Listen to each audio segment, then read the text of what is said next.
Can we just be real for a second and admit that not every single entrepreneur is the same or wired the same or has the same goals or ambitions?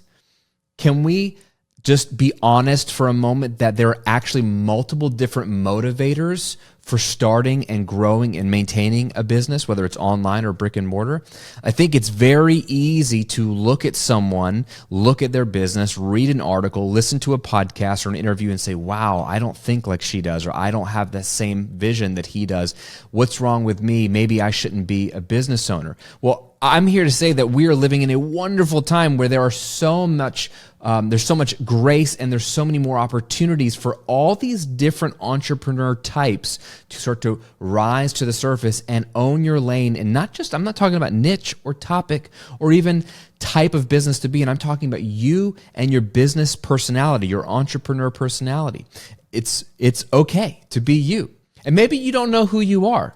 That's okay too. I certainly didn't. And so what I want to do in today's episode is share with you what I think are the 4 entrepreneur types or 4 entrepreneur personalities that you could lump pretty much all entrepreneurs into these 4 categories. I'm going to break them down. They each have a name. I'm going to explain to you what the primary motivation or why is for each of those entrepreneur types, as well as the most common dark side to those types. And what I hope to do in this episode is have you self-identify which one of these entrepreneur types am I most drawn to, or does it most resemble me and where I'm at? And maybe that'll give you some language for who you are and why you're building the business you are, and also give you a little bit of a warning about what the dark sides might be for you where you are. So buckle up. This is going to be a fun episode as we figure out which entrepreneur type you are.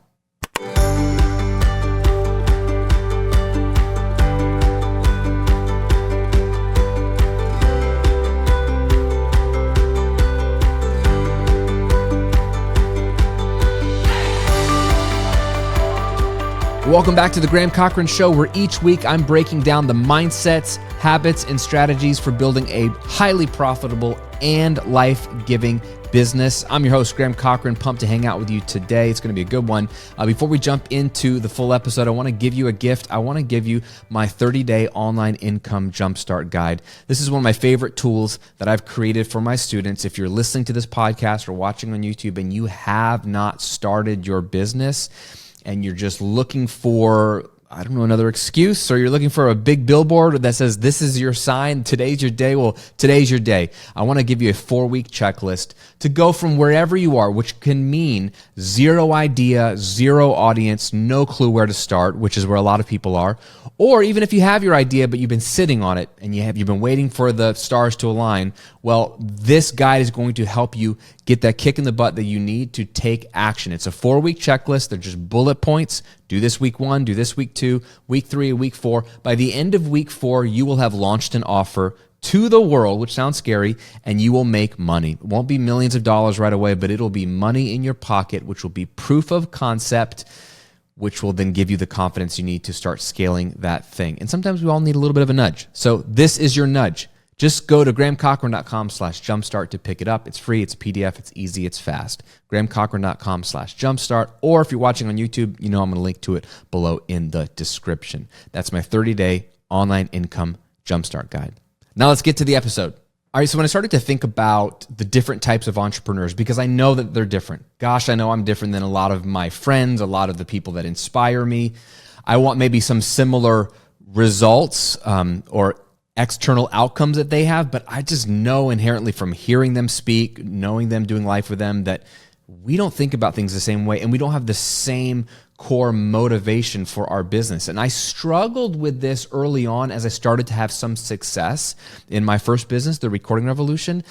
As I got interviewed, as I got opportunities to share my story, I literally remember being on an interview with a very famous podcast who had big guests on, like we had the Tim Ferrisses and the Michael Hyatts and the Ramit Sethi's, and then he had little old me on, and having a conversation with him where you could just tell when I was looking through the screen at him, like he just didn't know what to do with me. He would ask me questions that he was hoping I would give a certain answer for, or he would throw out a statement that he was assuming I would agree with all entrepreneurs have to struggle with X, or we all want this. And I'd be like, I actually don't. And it took the air out of the room, and it made for an awful conversation. It was a really bad interview, and I'm not blaming him. I wasn't really the guest he wanted. You know what I'm saying? So he had an agenda and some assumptions, and I didn't meet those. I even did a pre-qualifying interview. It didn't help. So I just remember feeling super stupid and awkward. And it took me a while to be at peace with who I am in my entrepreneurship journey. And it took me a while to realize, you know what, there's actually different entrepreneur types. And I think I've been one or two of these types over the years. I actually have shifted. So you don't actually even stay sometimes as one entrepreneur type. So it really gave me some language as I started to unpack this and think about it. Man, is there really just one entrepreneur personality? No, it doesn't make sense. So what are the other ones? And this is what I've discovered, and I want to share them with you today. So I'm going to walk through all four of them. Again, I'm going to explain that each type has a motivator, like a core motivator, a core thing that drives them in business. You could call this their why, right? And then there's also the dark side, because again, all of us have a dark side. Every good strength of ours, there's also a dark side to that strength too. It's just the nature. Everything is in balance, right? There's always two sides to everything, right? Myron Golden says have you ever seen a one-sided piece of paper, right? Have you ever seen a one-sided coin? No, there's always another side. It's everything has an equal and opposite reaction. It's impossible to have one-sided anything.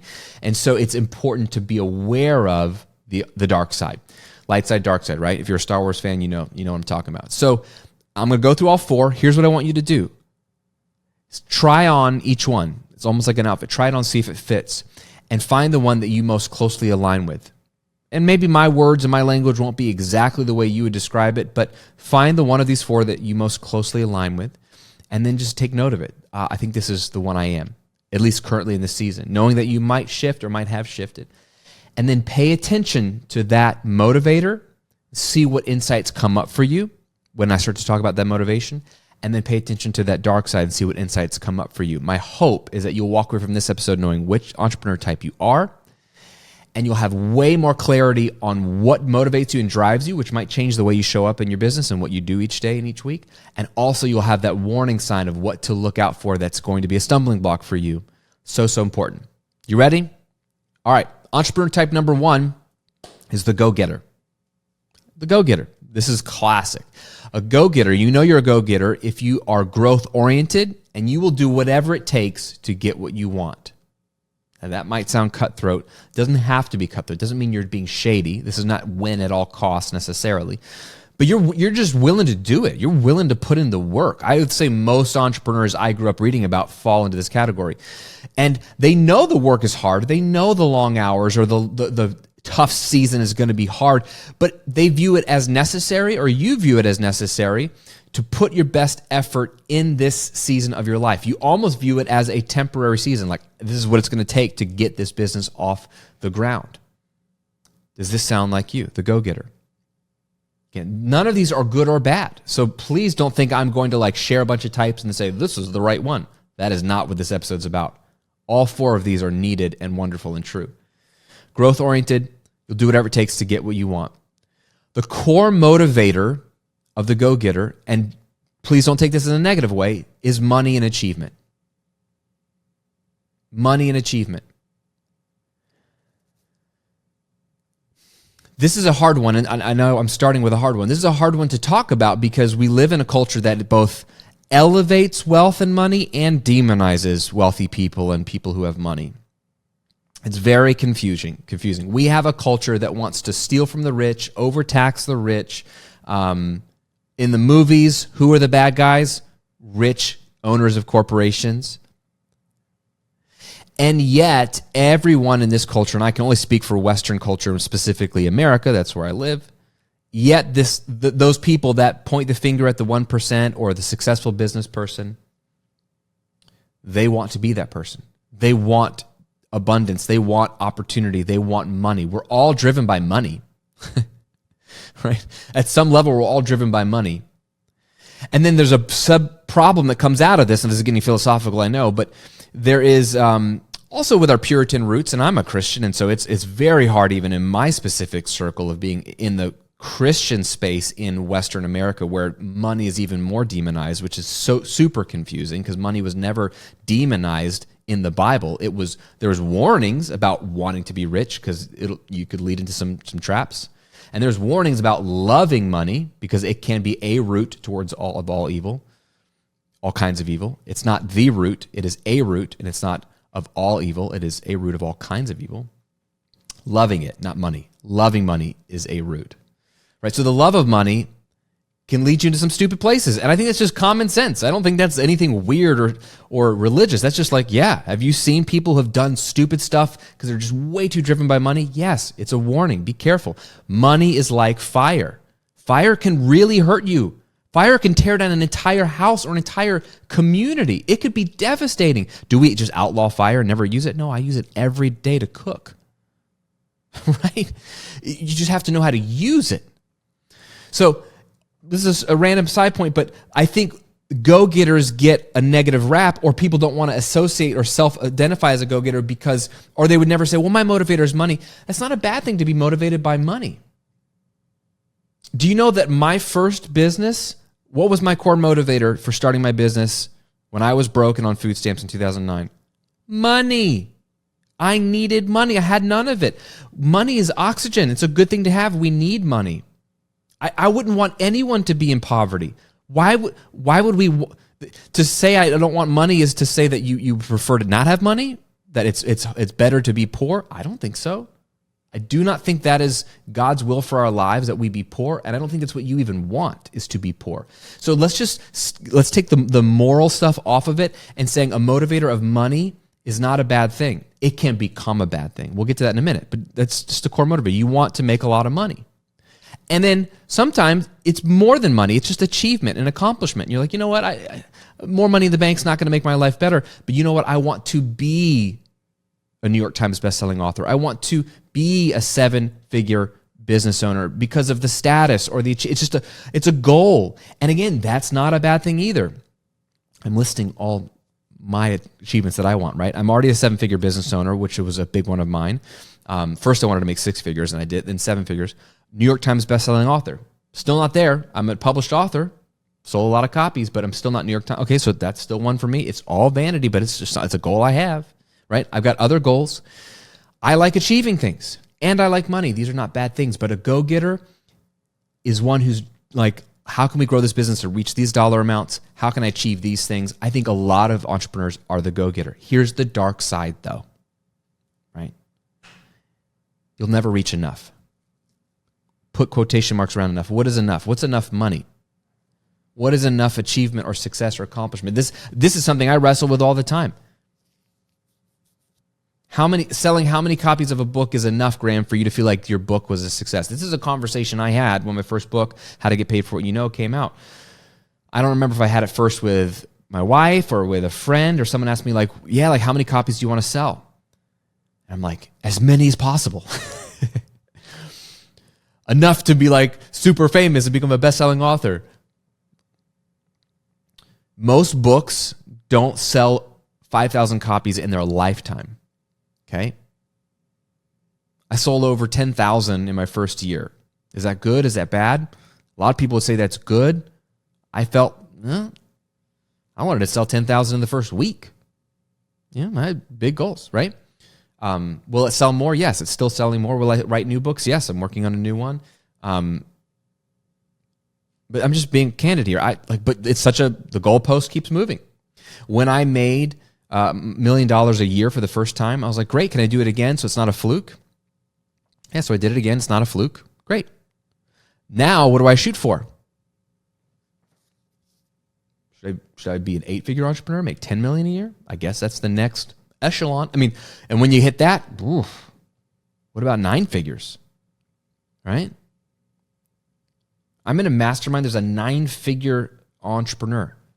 That means you're making over $100 million a year in your business. Is that what I'm supposed to shoot for? You'll never reach enough. It's dangerous. The go-getter, right? I think the world needs go-getters. People who are willing to sacrifice and put in the work. And I think being driven by making money and achieving is not a bad thing inherently. it can become a bad thing. And you just have to know your limits and be honest with yourself and have honest conversations. Don't judge yourself. Don't be hard on yourself, but ask yourself, is this serving me? Have I reached enough? Because you can be a go-getter and reach your goals, and then can you be satisfied? That's great. Or can you? I don't know. It depends on the personality type. So there's the go-getter. Do you resonate with that? Trying that on. Does it feel like you? Does it read a little bit into your story? Again, I'm not going to use all the right language because I'm coming from one point of view, but does this feel like you? Entrepreneur type number 2, the creative. The creative is different. The creative is one where you work to live. And you only want to do work that excites you or scratches a creative itch. So creative might throw you off that word if you're not like an artist or a musician or a writer. I think a podcaster is a creative. I think a YouTuber is a creative. I think a coach, a life coach or business coach is a creative. You work to live. Like you do work so that you can live and you're doing work that you enjoy. The core motivator here is joy and purpose. Joy and purpose.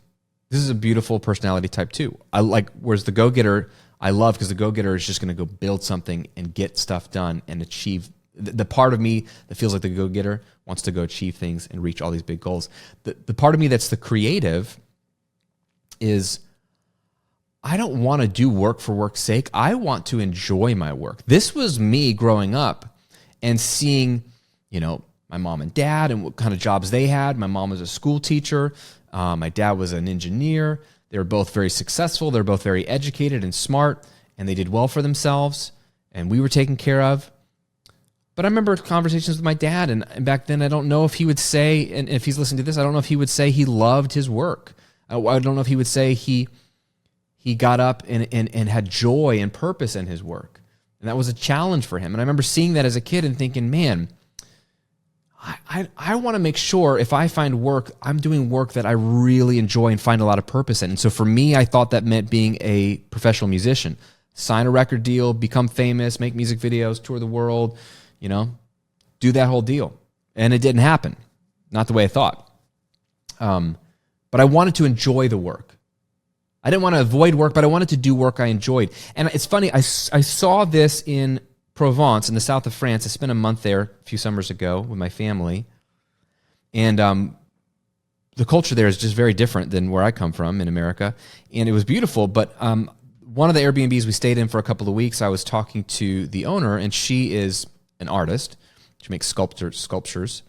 And I think she lives in Paris and then comes down to that Airbnb in the south of France for a few months out of the year. And then when she's not there, she rents it out. Hence why we were renting it out. And I was talking to her, just getting to know her story a little bit. And she says, yeah, like I will work 4 or 5 months out of the year. I'll create a bunch of art. I'll go to galleries and I'll sell my art and sell my wares. And I'll make enough money to live for the rest of the year. And then I'll travel. I was like, wow, that's amazing. So you kind of work half of the year and then chill the other half of the year. And then she runs out of money. She's not independently wealthy. She's not fired, like retired early. She just works for a condensed period of time, makes enough money to live off of, doing work she loves, and then she does other things, probably creating more stuff just for fun. I went to a restaurant a couple of nights back, because no offense to my French fans and friends, I love the French. Man, you start eating French food, after a week, you realize they only have like 5 dishes. And you French, you're not very creative when it comes to food. You do like some dishes really well, and every restaurant I went to was like the same food. Like nobody, I couldn't find any kind of international food. So I found one French restaurant that they had like an international flair. They would do like a version of, duck confit that had like, some Vietnamese sauces and influences and Asian spices. Like they would change it up. And so I loved it so much because I needed some variety in my diet. If you're living in south of France for a month, you need some variety. And France is not the place for variety. No offense. You do some great stuff. Well, not a lot of variety. Very traditional. And so I remember going to this restaurant with my family multiple times because it was the only one that I felt like I could get something different every night and it was fresh. And I remember talking to the owners and they're like, yeah, we shut down for 3 months every year. So we'll make enough money. We love our restaurant. We love cooking. We love serving. We love what we do. We make enough to live, and then we save a little bit so we can shut down the restaurant in the slow season for 3 months. And then we go travel the world, and we look for new recipes and new flavors and new seasonings in other parts of the world to bring back and have these fusion things in our French restaurant, which is really cool. And I love that. They're motivated by joy and the purpose of being restaurateurs and being chefs. And the Airbnb owner was motivated by being an artist, you know. I have friends who just love their podcasts and love just doing what they're doing, and they make enough off of sponsorships and some digital products that, like, that's all they need. And like, they love doing what they do, and that's what motivates them, is the joy of the work. And this is beautiful. The creative, it's beautiful. You just love to create something. We're all creating something. Here is the dark side of the creative. What excites us can change over time, causing us to meander from business idea to business idea, never gaining stability, which is really important, especially when you start to have a family. Never gaining stability or mastery. Now hold up. Why is this important? My buddy, Jordan Rayner, wrote a great book called Master of One. And one of the things he unpacked in that book that I think was the first time I had heard it, and maybe it's not, original idea to him, is the idea that in his research, the more you mastered a craft, the more your enjoyment of it increased. So like, people enjoy something enough to do a lot of it. Like, I enjoy painting, so I'm going to paint a lot. And then the more you paint, the better you get at it, the more you master that craft, the more your enjoyment of that craft increases. So actually sticking with something long enough to gain mastery of it enhances your joy of the thing. I thought that was very fascinating. And so I thought about the creatives that I know, the creative entrepreneurs, and myself included, because I come from a creative background. And man, when you love something, you go all in on it and you create it, and it's so satisfying. You're not even really worried about the money as much as like you want to wake up with purpose and knowing that you love what you do. The problem then becomes, after 2 years, you're like, this is a little boring now. A little boring. I would love to talk about this now or do this now. And so we pivot. And hey, I've pivoted multiple times. That's okay. Pivoting's not bad, but then when you're starting over again, and then you never quite get to mastery of any one thing, and it's just something to consider, that if you have that tendency to meander from things that, I'm a life coach, now I want to, be a podcaster, now I want to, be a stand-up comedian, or now I want to do pottery, or now I want to, that's fine, that's great. Just know the negative is you may never gain the stability income-wise, audience-wise, that you need, maybe that your family needs. Maybe it's great for a season of life in your 20s or in your teens where you don't have a lot of responsibility or you don't have a family.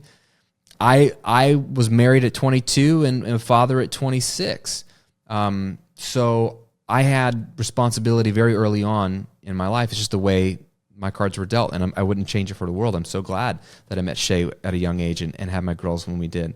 But it just meant, my story meant I didn't have a lot of opportunity to meander and try different things where it was just me, and there was less pressure for me to have stable income. I probably would have tried a bunch of different stuff. So I needed to have stability. So you can see why when the recording revolution started to work, man, I stayed at that thing from 2009 to the day I stepped out from the day-to-day operations in 2021, right? So 12 straight years, 11 and a half straight years of this brand. And even when I pivoted, I didn't quit the first one. I started this brand, the Graham Cochran brand, while still running the Recording Revolution. Stability, mastery, there's a lot of benefits to that. Make sense? So are you the creative?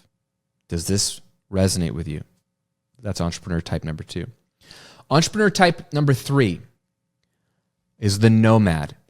And I debated using that word because it can be very easily, obviously, labeled as like just traveling. You think of digital nomads, but you'll see why I call this type the nomad. If you're the nomad, you don't want to run a business. You don't want to work for yourself. You're not like, I want to be self-employed, right? You look at self-employed people as just owning a job. You don't want that. You want to own a system. that prints money and buys back your time, right? I'll say that again. Nomads don't want to run a business or work for themselves. They want to own a system that prints money and buys back their time. The core motivator for a nomad is lifestyle and freedom. And this was very much popularized by Tim Ferriss's incredible book, The 4-Hour Workweek. You must read it. It is so helpful, even if you don't like his style, very brash, his interests, his goals in life, or his worldview. Like, it's such a helpful book. It's such a thought-provoking book. It's one of the most influential books in my life, and he and I probably could be no more different than we are, but I keep coming back to it because he just challenged so many things about entrepreneurship and about accumulating wealth and money, and he challenged a lot of the societal norms in the West, and he killed a lot of sacred cows. And I respect any content creator that's willing to put his or her neck out and say, is this really the thing we want? And it's really a book about what do you really want out of life? And it's a great question to ask. Well, the nomads, they blew up because all of a sudden you had people reading this book and saying, wow, finally someone's telling me I don't have to want to start a business, to own it, run it, grow it. I just want an income. I just want an income that requires as little of me as possible. Pay my bills, let me live my life with as little fuss as needed. And so that I can have the lifestyle and the freedom that I want. And this is a beautiful thing to want, right? I love, like, people a lot of times say, Graham, why don't you post more videos on YouTube every week? Graham, why don't you post on social media multiple times a day? Why don't you go live every day like certain people? Why don't you know why? Because I want my time. If I did those things, I wouldn't have my time. I just spent 2 hours on my sofa here in the office, journaling, ideating, dreaming, flipping through some books that I love, reading underlined stuff, sipping coffee. Like, I want the freedom to do that. I was talking to a buddy on the worship team that I serve at our church, and he was asking me, but we were talking about working out and going to the gym. He's like, do you work out? I said, yeah, like 4 days a week minimum I work out. Twice I'm at the gym at Orange Theory. And then 2 days a week I go for a 6 mile walk. At least 2 days a week. And he goes, 6 mile walk? He's like, how long does that take? You can see his brain going, it's not a run, 6 miles. How long does that take? I was like, 2 hours. He's like, whoa, that's a long time. How do you have time to walk 2 hours 2 or 3 days a week? I'm like, I don't have a lot of work to do. I get in the office by 11 and I maybe start at noon and I'm done at 2. Like, I just don't have a lot of work. And you could see his eyes like, he's like, what? And that's very much the 4-hour work week ethos, the nomad, the person who's like, look, there's other things I want to do. Why do I do that? I want to work. I want to walk. I don't want to work. I want to walk. I want to have time to take my kids to school. I take my girls to school every morning and I love it. We get to talk in the car. I get to make breakfast for them. We get to talk. We get to read the Bible verse of the day. We get to talk about it. I get to pray for them. I get to drop them off. I get to pick them up from school when they get out early. Like, I want to be there. I want to be at home in the afternoons at 3 o'clock, 3:30 when my girls are home. Like, I don't want to be in the office. So I can respect the nomad who has a core motivator of lifestyle and freedom. And that doesn't mean you want to travel the world. You may not want to travel the world, but you just want to know that you could do whatever you want. You're not tied to a grueling schedule. And to me, 40 hours a week is a grueling schedule.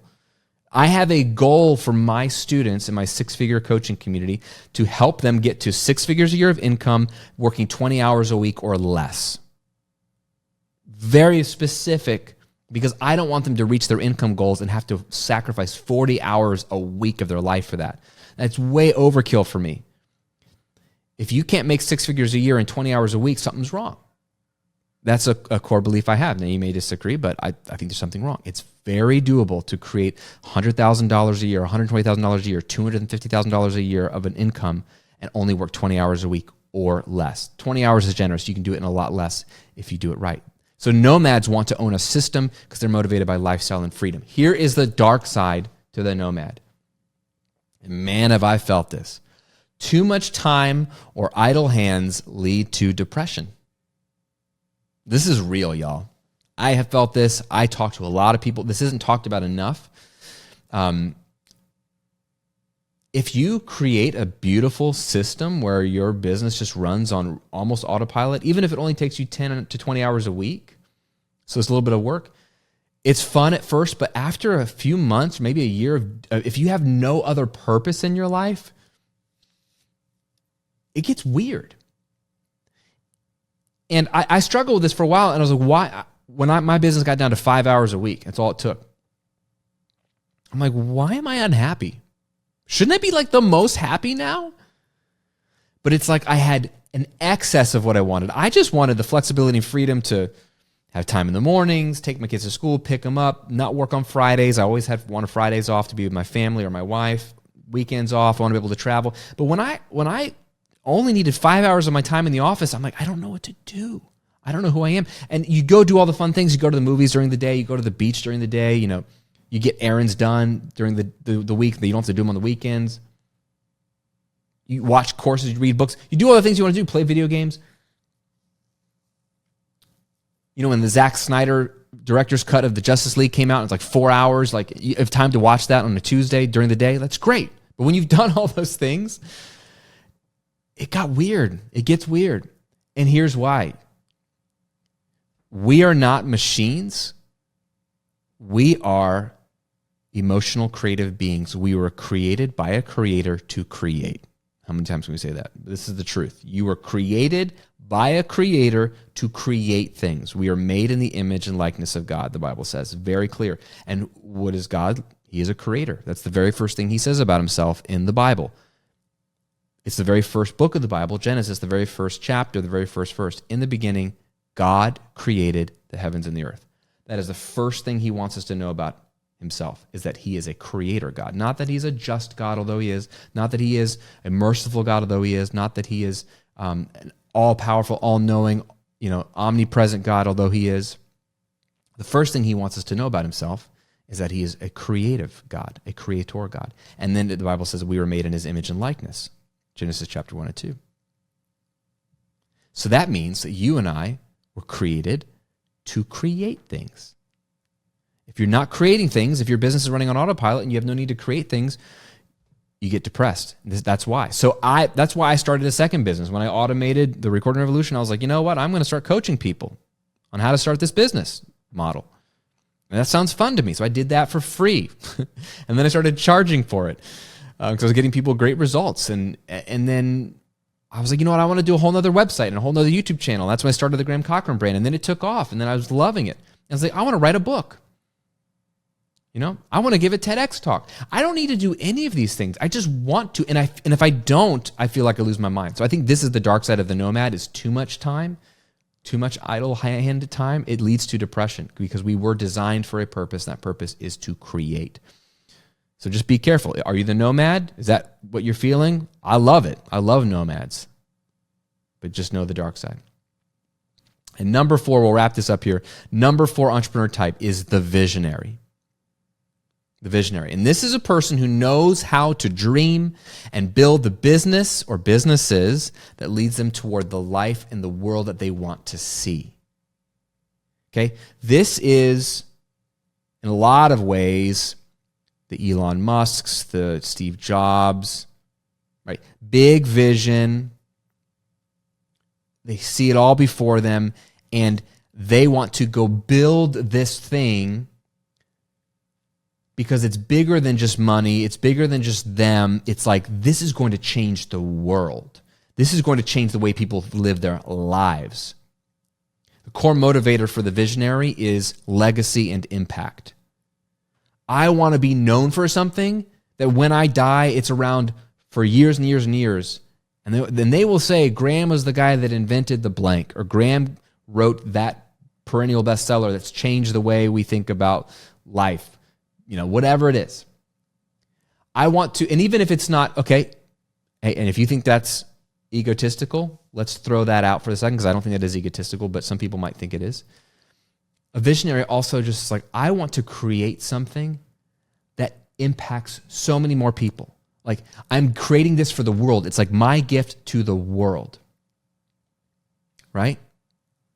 I want to build something that actually helps people. And I think, I've said this a million times and I stand by it, I think business is the solution to the world's problems. Business is the solution to the world's problems.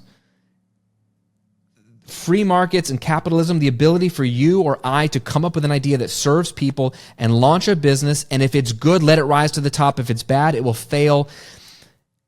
Business is what's going to improve the world. It's going to improve poverty. It's going to improve everything. Because why? It creates jobs. It creates economic impact. It creates solutions to people's problems. It lifts people up. And we need more visionaries who are like, hey, I want to build a business that actually employs a ton of people in my town, or where we give half the profits away. Or you think of like Tom's Shoes, right? I don't know if Tom's is even doing things anymore, but like that was so like innovative. To every time you bought a pair of Tom's Shoes, they donated a pair to kids that don't have shoes all over the world. Like, how awesome is that? Like, my buddy owns Previnex, which is an incredible, David Block owns Previnex. It's an incredible vitamin and supplement company. Incredible in the sense that like it is like actually high quality ingredients, where most vitamins and supplements are crap and they lie to you. He's got legitimately the stuff your body needs. No filler, no weird stuff. It's a great company. They're like the Tom's Shoes of supplements. You buy kids multivitamins. They donate a bottle of multivitamins to kids that are starving. The kids that are dying all over the world, it's fascinating what they discovered, what David discovered. They're not dying a lot of times from malnutrition in terms of like not enough food. They're dying from malnutrition in terms of not enough nutrition. They don't have the nutrients that they need. And so high quality supplements and multivitamins could be the difference between surviving past age 1 or 2 or not. And so he's got a mission of every time you buy a bottle of their kids' multivitamins, they donate a bottle. Buy a bottle, they donate a bottle. It's super cool. Like, that's big thinking. Like, wow, that business is bigger than David and his wonderful family and his employees even. It's about literally keeping kids alive all over the world. So the visionary, are you a visionary? Are you motivated by legacy and impact? It's a wonderful thing to be motivated by. Unless you think that the visionary is the most noble of the four, and certainly more noble than the go-getter, where you're motivated by money and achievement. Here's the dark side of the visionary. And I've seen this, and you've seen this. If you read biographies, you'll see this, right? It is sneaky and all too easy to sacrifice many of the good things and good people in your life for the cause or the mission of your big dream. How many visionary entrepreneurs do we know who lost their marriages, lost their relationship with their kids, lost their health for the sake of the business? Friend, no business is more important than people. People are the most important thing on the planet. People. All my animal lovers are like, no, animals. People are the most precious, valuable thing on planet Earth. And then the people that God's put in your life, if you're married, your spouse is the most important person in your life. Next to your spouse are your kids, if you have any. And then next to your spouse and your kids, it fans out to your extended family, your close friends, your church community, or the people that you do life with. It's so easy for us to let those wonderful people fall by the wayside and get the worst of us while we are so committed to our baby, to our dream, to the legacy we're going to leave, the impact we're going to leave.